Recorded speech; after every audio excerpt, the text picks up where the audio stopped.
Sebelum melanjutkan, jangan lupa subscribe dulu, terima kasih. Bab 114 mundur dengan setiap serangan.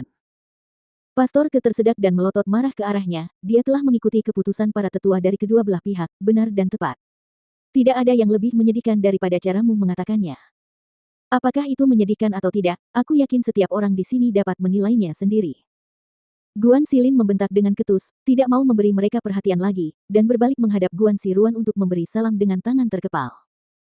Saya mencari sepupu saya untuk mengajari saya beberapa hal. Di bawah panggung di satu sisi, Feng Jiu berdiri di suatu tempat tidak terlalu jauh dari panggung dan memperhatikan segala sesuatu yang terjadi di atas, lalu menyadari seorang pria berjalan ke arahnya. Nona, ada tempat duduk di sana, mengapa Anda tidak duduk dan menonton? Seorang pria berjubah brokat datang ke hadapan Feng Jiu, menghalangi pandangannya, tetapi mengulurkan isyarat sopan dengan tangannya untuk mengundang. Feng Jiu mengerutkan kening, tatapannya jatuh pada pria di hadapannya dan berkata, tidak perlu. Sambil bergeser satu langkah ke kiri, tatapannya kembali menatap ke arah panggung.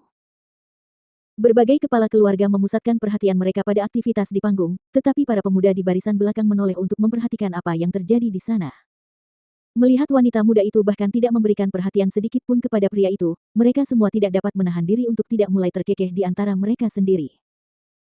Meskipun wanita muda itu sangat menarik, tetapi mereka berada di rumah orang lain, dan mereka tidak mungkin terang-terangan menggodanya. Selain itu, ayah mereka juga hadir dan setiap tindakan mereka harus lebih terkendali, tanpa melampaui batas kesopanan. Saya. Lelaki itu baru saja membuka mulutnya sekali lagi dan hendak bergerak ketika sebuah sosok berpakaian serba hitam berjalan mendekat dan mengulurkan tangan untuk menghalanginya, sambil berkata sebagai peringatan, menjauhlah dari nyonyaku. Pria itu mengerutkan kening dan hendak berbicara ketika terdengar suara jeritan kesakitan dari panggung. Dia menoleh secara refleks untuk melihat dan apa yang dilihatnya sedikit mengejutkannya. Dua orang di atas panggung mulai berkelahi dan dia melihat bahwa itu adalah Guan Xilin dan Guan Siruan. Namun, mengapa aura di tubuh Guan Xilin begitu kuat? Begitu kuat sehingga mereka bahkan bisa merasakan gelombang kekuatan yang menyerap dari sini di bawah panggung. Tidak heran, Guan Siruan dipukul di matanya dan mundur dengan menyedihkan sambil melolong. Dia menoleh untuk melihat ayahnya dan berbagai kepala keluarga di barisan depan dan seperti yang diharapkan, dia melihat ekspresi terkejut yang tak tersamar di wajah masing-masing. Bam bam bam. Saat Guan Siruan melangkah mundur sambil memegang matanya, Guan Xilin tidak menghentikan serangannya tetapi telah mengambil langkah besar ke depan, dan menguatkan posisinya dengan sedikit menundukkan tubuh bagian bawahnya. Guan Xilin melancarkan 3 pukulan berturut-turut, tinju yang dipenuhi dengan kekuatan mistis mendarat dengan keras ke perut Guan Siruan, di mana ia bahkan tidak memiliki kesempatan untuk membalas. Seketika, darah menyembur keluar dari sudut mulut Guan Siruan. Di bawah panggung, wajah kepala keluarga Guan berubah gelap dan serius, tatapan tajamnya sedikit menurun saat dia menatap Guan Xilin di atas panggung, bergerak dengan langkah mantap dan mantap sambil melancarkan pukulan-pukulannya dengan kekuatan tersembunyi. Dia merasa sangat aneh bahwa kekuatan Guan Xilin benar-benar dapat meningkat pesat hanya dalam beberapa bulan saja. Terlebih lagi, aura mistiknya telah meledak keluar dari tubuhnya selama pertempuran berlangsung, dan aura itu jelas merupakan aura milik seorang prajurit yang sudah dalam kondisi puncaknya.